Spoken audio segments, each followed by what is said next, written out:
Hey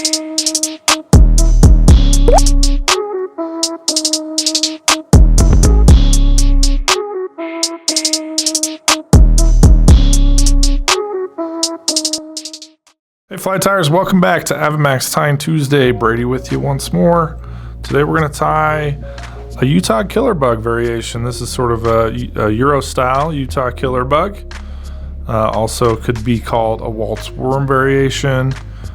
Just utilizing the new Semperfli, I guess it's been around for a little while, but the Semperfli yarn, the Dirty Bug yarn in the Caddis Pupa.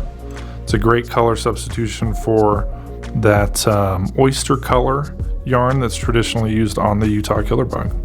And we're just going to throw a nice heavy giant bead on this guy today as an anchor fly for your Euro rigs. So we'll go ahead and throw our hook and our vise. This is the XC400BL. It's an awesome jig hook from Umpqua Feather Merchants. One of my go-to jig style hooks. It's one of the greats. So first thing we're going to add on is our lead wire. We're going to make this even heavier than it is already with that bead on there. We're going to add some 0.025 lead wire, and we'll coat basically the entire shank of this fly with it. So we'll just wrap it tight all the way around, nice and snug on this hook shank, on up to the bead there, and then we can break off our excess and start our thread right behind it. So the UTC Great 70 denier thread, as you can see I use this quite often. We'll throw our thread behind our bead here and wrap that in place, clip out our excess, and then go to secure our lead. So give some nice securing wraps to this.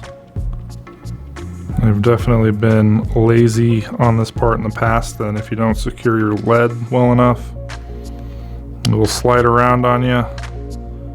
You might get to the end of your fly and have everything shift, so you definitely don't want that.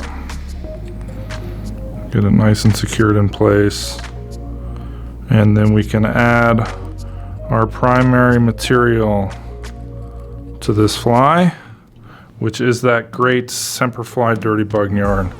And again, Caddis Pupa, it's that oyster color yarn, and it's also got a nice bugginess to it. It's very straggly and just an overall great material for tying flies. It comes in a lot of variations as well, so not just this Caddis Pupa color, but a lot of different options that you can play around with.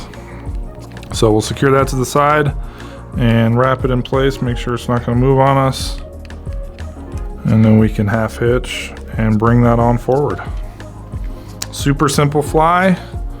We're just going to take it and wrap right behind the lead, covering everything up, sneak onto the lead, wrap her forward. And with this one I like to give it a little bit of a taper, so I'll go right up to that bead, turn around, go back to about that halfway point, and then return on forward once more. So you got a nice juicy larva imitation here. Good anchor fly, nice heavy anchor fly. It's a great pupa imitation, larva imitation for a lot of different bugs, going for that caddis option, but doesn't mean it can't imitate other things that you have in your waterway or just be used as a searching pattern with some smaller, more realistic bugs alongside. The giant beak gets you into the zone, and a lot of fish definitely love to eat it. Last thing we do is just kind of scraggle it out. We're gonna just scrape it up and get it to be ultra buggy. And that's your Utah killer bug in a Euro style.